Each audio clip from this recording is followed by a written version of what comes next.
అదే రోజు ట్యాంక్ బండు పైకి వచ్చి ముగింపు జరుగుతుంది. ఈ యాత్ర ప్రధాన ఉద్దేశం కల్లుగీత కార్మికులకి కాంగ్రెస్ పార్టీ ఎన్నికల ప్రణాళికలో ఇచ్చినటువంటి హామీలు అమలు చేయాలని చెప్పి డిమాండ్ చేస్తూ ఈ యాత్ర సాగుతుంది.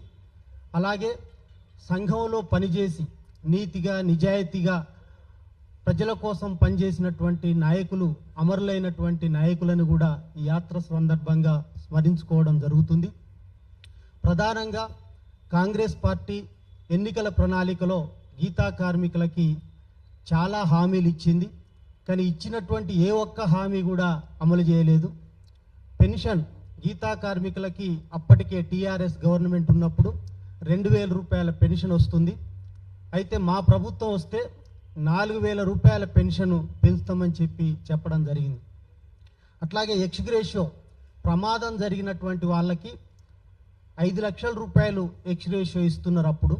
కానీ మా ప్రభుత్వం వస్తే 10 లక్షల రూపాయలు ఎక్స్గ్రేషియో ఇస్తామని చెప్పి వాగ్దానం చేయడం జరిగింది.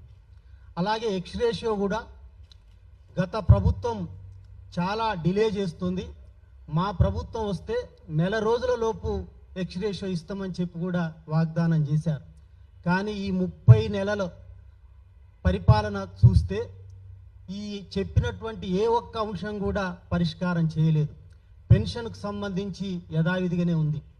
ఎక్స్గ్రేషియో కూడా ఏమి పెంచలేదు. పైగా నెల రోజుల లోపే ఇస్తామని చెప్పినటువంటి కాంగ్రెస్ పార్టీ ఇప్పుడు అధికారంలోకి వచ్చి 30 నెలలు దాటింది. అయినా కూడా ఎక్స్గ్రేషియో 20 కోట్ల రూపాయలు గీతా కార్మికులకు ఇవ్వాల్సి ఉంది, అవి కూడా ఇవ్వలేదు. అందుకని యాత్ర సందర్భంగా మేము ప్రభుత్వాన్ని అడగదలుచుకున్నాం. అనేక సందర్భాలలో మంత్రి గారికి, ప్రభుత్వానికి ఈ విషయాలన్నీ కూడా తెలియజేశాం. స్వయంగా ముఖ్యమంత్రి గారికి కూడా ఈ పేదవాళ్ళు, చనిపోయినటువంటి కుటుంబాలకి మీరు ఇవ్వాలే ఎక్స్గ్రేషియో అని చెప్పంటే తక్షణమే ఇస్తామని చెప్పాడు. చెప్పి కూడా 2 సంవత్సరాలు అవుతుంది. అంటే అనేక సార్లు అధికారులకి, మంత్రులకి, ముఖ్యమంత్రి గారికి అందరికీ పదే పదే చెప్పాం. అయినా పరిష్కారం చేయలేదు. కాబట్టి ఈ యాత్ర సందర్భంగా రాష్ట్ర వ్యాప్తంగా ప్రచారం చేసి ప్రభుత్వం మీద ఒత్తిడి పెంచాలనేటువంటి ఉద్దేశంతో ఈ యాత్ర సాగుతూ ఉంది. ఈ యాత్రని ప్రజలు, ప్రజాతంత్రవాదులు, గీతా కార్మికులు అందరూ కూడా స్వాగతించాలి, దీన్ని జయప్రదం చేయాలని చెప్పి విజ్ఞప్తి చేస్తూ ఉన్నాను. అట్లాగే 50 సంవత్సరాలు పైబడినటువంటి వాళ్ళకి పెన్షన్ ఇవ్వాలనేటువంటి జీవో ఉంది. కానీ ఈ ప్రభుత్వం వచ్చిన కాడి నుంచి ఈ 50 సంవత్సరాలు పైబడినటువంటి వాళ్ళు 15,000 మంది దరఖాస్తు పెట్టుకున్నారు. కానీ ఇప్పటికీ ఎవరికి ఆ దరఖాస్తు పెట్టుకోవడం మాత్రమే సరిపోయింది తప్ప దాన్ని యాక్సెప్ట్ చేసి పెన్షన్ ఇవ్వట్లేదు. అంటే కొత్త వాళ్ళకి జీవో ప్రకారం కూడా ఈ పెన్షన్ ఇవ్వట్లేదు. వాళ్ళందరికీ కూడా పెన్షన్ ఇవ్వాలని చెప్పి కూడా ఈ సందర్భంగా ప్రభుత్వాన్ని అడగదలుచుకున్నాం. అలాగే కల్లుగీత వృత్తి అనేటువంటిది చాలా ప్రమాదకరమైనటువంటిది. ఈ వృత్తిలో ప్రమాదం జరుగుతుంది కాబట్టి నివారించాలని అనేక సార్లు గత టీఆర్ఎస్ ప్రభుత్వంలో కూడా కల్లుగీత కార్మిక సంఘం, ఇతర సంఘాలు కలిసి ప్రభుత్వాలతో పొట్లాడితే కాటమయ్య రక్షణ కవచం పేరుతో ప్రభుత్వం, సీఎం గారే స్వయంగా 2 సంవత్సరాల క్రితం ఆవిష్కరణ చేశారు. కానీ 30,000 మందికే రాష్ట్రంలో గీతా కార్మికులకు ఇచ్చారు. అంటే సభ్యత్వం కలిగినటువంటి వాళ్ళు 2,20,000 మంది రాష్ట్రంలో ఉంటే కేవలం 30,000 మందికే ఇచ్చారు. అది కనుక ఇచ్చినట్టయితే ప్రమాదాలు జరగకుండా నివారించేదానికి అవకాశం ఉంటుంది. రోజు ఎక్కడో ఒక్కడ జనగాములో, అలాగే మహబూబాద్లో, భువనగిరిలో, నల్గొండలో, సూర్యాపేటలో రోజు ఏదో చోట గీతా కార్మికులు చెట్టు మించి పడి వికలాంగులు అవ్వడం, చనిపోవడం, కాళ్ళు చేతులు విరగడం అనేటువంటిది జరుగుతుంది. అందుకోసం ఈ ప్రమాదాలు నివారించాలంటే రాష్ట్రంలో వృత్తి చేసేటువంటి వాళ్ళందరికీ కూడా ఈ యొక్క సేఫ్టీ కిట్ అనేటువంటిది ఇవ్వాలని చెప్పి కూడా ఈ సందర్భంగా మేము ప్రభుత్వాన్ని డిమాండ్ చేస్తూ ఉన్నాం. అలాగే నీరా కేఫ్, తాటి నీరా ఉత్పత్తులకు సంబంధించినటువంటి అప్పుడు కాంగ్రెస్ పార్టీ మేము నీరా కేంద్రాలు పెడతామని చెప్పడం జరిగింది. కానీ గత ప్రభుత్వం హయాంలోనే యాదాద్రి భువనగిరి జిల్లా నందనంలో ఒక ఫ్యాక్టరీ అంటే ప్రాజెక్టు పెట్టింది. 8 కోట్ల రూపాయలు వెచ్చించి పెట్టడం జరిగింది. కానీ ఈ 30 నెలల కాలంలో ఒక్కసారి కూడా ప్రభుత్వం తరపున వెళ్ళి ఆ కంపెనీని, అక్కడ ఉన్నటువంటి ప్రాజెక్టుని చూసినటువంటి పరిస్థితి లేదు. అవి కోట్ల రూపాయలు వెచ్చించి పెట్టినటువంటి ఆ ప్రాజెక్టు తుక్కుబట్టిపోతుంది. అందుకోసం ప్రభుత్వం ఇప్పటికైనా కళ్ళు తెరిచి ఆ ప్రాజెక్టుని కొనసాగిస్తే దానికి ఎంతో కొంత బడ్జెట్ కేటాయిస్తే నందనములో ఆ ప్రాజెక్టు కనుక ప్రారంభమైతే చుట్టుపక్కల ఉన్నటువంటి జిల్లాలలో కల్లుగీత కార్మికులకు ఉపాధి దొరుకుతుంది. అంటే పాల వ్యాన్లు అయితే ఎట్లయితే గ్రామాలకు పోయి పాలు తీసుకొస్తారో అట్లా కళ్ళు వ్యాన్లు వెళ్ళి ఆ కళ్ళును తీసుకొచ్చి ప్రాసెస్ చేసి నీరా చేసేటువంటి అవకాశం ఉంది. ఎందుకంటే ఇవాళ ప్రకృతి పానీయాలని ప్రజలు బాగా ఇష్టపడుతున్నారు. థమ్సప్, కోకోకోలో, లిక్కర్ ఇట్లాంటివి తాగితే ఆరోగ్యానికి నష్టం, నీరా తాగితే ఆరోగ్యానికి మంచిది. అలాంటి దాన్ని ప్రభుత్వం ప్రోత్సహించాల్సినటువంటి అవసరం ఉంది. అందుకని ప్రభుత్వం బడ్జెట్లో ఈసారి బడ్జెట్లో నీరాకి 25 కోట్ల రూపాయలు కేటాయించారు. అట్లాగే గీతా కార్మికుల సంక్షేమానికి 67 కోట్ల రూపాయలు కేటాయించారు. కానీ ప్రతి సంవత్సరం బడ్జెట్ కేటాయించడం తప్పితే వాటిని ఖర్చు పెట్టేటువంటి పరిస్థితి లేదు. ఇప్పుడు మేము ఈ యాత్ర సందర్భంగా ప్రభుత్వాన్ని అడుగుతున్నాం, మీరేదైతే కేటాయించారో ఆ నీరాకి 25 కోట్లు అవి వెంటనే విడుదల చేయాలి, సంక్షేమానికి 67 కోట్లు వెంటనే విడుదల చేయాలి. ప్రతి జిల్లాలో కూడా ఈ యొక్క నీరా తాటి ఉత్పత్తుల పరిశ్రమలు పెట్టాలని చెప్పి కూడా ఈ సందర్భంగా ప్రభుత్వాన్ని డిమాండ్ చేస్తూ ఉన్నాం.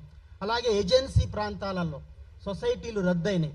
గీతా కార్మికులు తరతరాల నుంచి అక్కడ వృత్తి చేస్తున్నారు, కానీ అక్కడ వాళ్ళకి సంక్షేమ పథకాలు వర్తించట్లేదు, చెట్లు ఎక్కొద్దని చెప్పి అంటున్నారు.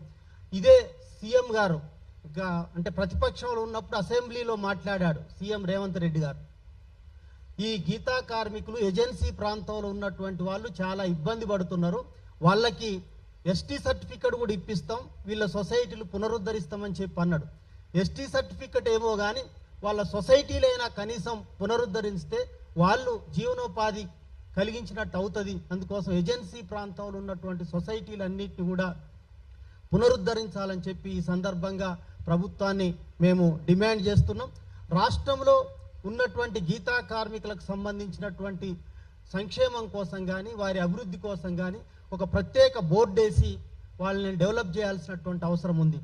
అయితే ఈ సందర్భంగా మీడియా మిత్రులకి మరో విషయం తెలియజేయాలనుకుంటున్నా. ఎందుకంటే కార్పొరేషన్లకి ఫెడరేషన్లకి చైర్మన్లను ప్రకటించారు. అంటే ప్రతి కులానికి ఒక కార్పొరేషను, ఫెడరేషను, దానికి ఒక చైర్మన్లు, వైస్ చైర్మన్లు పెట్టారు. టాడీ కార్పొరేషన్ మా కల్లుగీతకు సంబంధించినటువంటిది టాడీ కార్పొరేషన్ ఉంది. కార్పొరేషన్కి చైర్మన్ను ప్రకటించారు, వైస్ చైర్మన్ కూడా ప్రకటించారు. 3 నెలలు దాటుతుంది, కానీ మేము వాళ్ళకి శుభాకాంక్షలు చెప్పుదాం, ఓ బోకే తీసుకుపోయి ఇద్దామని చెప్పంటే వాళ్ళు కూర్చోవడానికి కుర్చీ లేదు ఆ కార్పొరేషన్లో. అంటే చైర్మన్లు ప్రకటించినటువంటి చైర్మన్లకే మా కార్పొరేషన్లో కూర్చోవడానికి కుర్చీ లేనటువంటి పరిస్థితి ఉంది. అందుకోసం పేరుకు మాత్రమే కేటాయించడం, ఆచరణలో అమలు చేయకపోవడం అనేటువంటిది జరుగుతుంది. అందుకోసం ఈ యొక్క కార్పొరేషన్ కూడా బడ్జెట్ మీరు ఏదైతే బడ్జెట్ కేటాయించారో 67 కోట్లు అవి వెంటనే విడుదల చేయాలని చెప్పి కూడా ఈ సందర్భంగా మేము ప్రభుత్వాన్ని కోరుతా ఉన్నాం. అలాగే సర్దార్ సర్వాయి పాపన్న జయంతి వర్ధంతులు అధికారికంగా నిర్వహిస్తున్నారు. గత 10 సంవత్సరాల క్రితం మేము ఒక యాత్ర నిర్వహించాం, కిలాషాపురం టు గోల్కొండ కోట అని. ఆ సందర్భంగా ప్రభుత్వాన్ని డిమాండ్ చేసినాం, అంటే పాపన్న జయంతి వర్ధంతులు అధికారికంగా నిర్వహించాలని, ట్యాంక్ బండ్పై పాపన్న విగ్రహం పెట్టాలని, ఆయన ఏలిన కోటలు ఏవైతున్నాయో వాటిని పునరుద్ధరించాలని చెప్పి మేము ఆ రోజు డిమాండ్ చేశాం. ప్రభుత్వం కొన్ని అంగీకరించింది. ఈ ప్రభుత్వం కూడా ట్యాంక్ బండ్ పైన పాపన్న విగ్రహం పెడతామని చెప్పి అంటున్నారు, జాప్యం చేస్తున్నారు. ఇప్పుడు 18వ తారీఖున పాపన్న యొక్క జయంతి ఉంది. ఈ సందర్భంగా మేము ప్రభుత్వాన్ని డిమాండ్ చేస్తున్నాం, 2వ తారీఖున మా యాత్ర బయలుదేరుతుంది, రాష్ట్రం మొత్తం తిరుగుతుంది. 18వ తారీఖున మీరు ట్యాంక్ బండ్ పైన విగ్రహం పెడితే మేము ఆ విగ్రహానికి దండేస్తాం, మీకు కూడా శుభాకాంక్షలు చెప్తాం, ధన్యవాదాలు చెప్తాం. ఒకవేళ ట్యాంక్ బండ్ పైన విగ్రహం పెట్టకపోతే మేమే కల్లుగీత కార్మిక సంఘమే ట్యాంక్ బండ్ పైన పాపన్న విగ్రహం పెడుతుంది అని చెప్పి కూడా ఈ సందర్భంగా చెప్పదలుచుకున్నాం. అందుకని రాష్ట్ర ప్రభుత్వంలో ముఖ్యమైనటువంటి వాళ్ళు కూడా ఉన్నారు. బీసీ సంక్షేమ శాఖ మంత్రులు మా పొన్నం ప్రభాకర్ గారు ఉన్నారు. అట్లాగే పిసిసి ప్రెసిడెంటే గౌడ సామాజిక వర్గానికి సంబంధించినటువంటి వాళ్ళు ఉన్నారు. అధికారంలో గౌడ సామాజిక వర్గానికి సంబంధించినటువంటి వాళ్ళు చాలామంది ఉన్నారు. అయినప్పటికీ పెన్షన్ రాదు, ఎక్స్గ్రేషియో రాదు, ఈ మనకి ఇవ్వాల్సినటువంటి ఏవైతే ఉన్నాయో మీరు కేటాయించినటువంటి బడ్జెట్ ఏదైతే ఉందో అది కూడా రాదు. అందుకోసం మీరు ఇప్పటికైనా స్పందించి గీతా కార్మికులకి న్యాయమైనటువంటి కోరికలు, మేము కొత్తగా గొంతెమ్మ కోరికలు ఏమి కోరట్లేదు, మేము ప్రభుత్వాన్ని ఇది కావాలి అది కావాలని చెప్పి మేమేం అడుగుతలేదు. ఏదైతే కాంగ్రెస్ పార్టీ ఎన్నికల ప్రణాళికలో గీతా కార్మికులకు ఏమిస్తామని చెప్పి అన్నదో అదే మేము అడుగుతున్నాం. అందుకోసం మేము కొత్తగా అడగట్లేదు, మీరు చెప్పినటువంటి అడుగుతున్నాం. అందుకోసం మీరు అన్నటువంటి ఖచ్చితంగా అమలు చేయాలని చెప్పి మేము ఈ సందర్భంగా ప్రభుత్వానికి తెలియజేస్తున్నాం. రాష్ట్ర వ్యాప్తంగా ఈ యొక్క గీతా కార్మికులకు సంబంధించినటువంటి ఈ విషయాలన్నీ కూడా అందరికీ తెలియజేసి ప్రతి జిల్లాలో పెద్ద ఎత్తున సభలు జరుపుతున్నాం.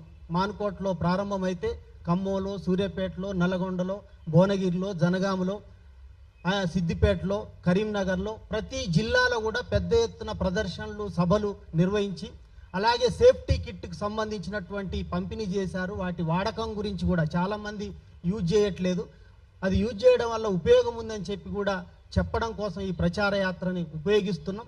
రాష్ట్ర వ్యాపితంగా గీతా కార్మికుల సంక్షేమానికి అభివృద్ధి కోసం జరిగేటువంటి యాత్ర, అలాగే ప్రభుత్వం ఇచ్చినటువంటి హామీలు అమలు చేయాలని చెప్పి అడిగేటువంటి యాత్ర. ఈ యాత్రని అందరూ కూడా స్వాగతించాలని, ఈ యాత్రని జయప్రదం చేయాలని, అలాగే మీడియా మిత్రులందరికీ కూడా మీ ద్వారా ఈ యొక్క సమస్యల్ని ప్రభుత్వం దృష్టికి తీసుకెళ్తారని చెప్పి కోరుతూ మరొకసారి మీ అందరికీ ధన్యవాదాలు తెలియజేస్తూ సెలవు మిత్రులారా.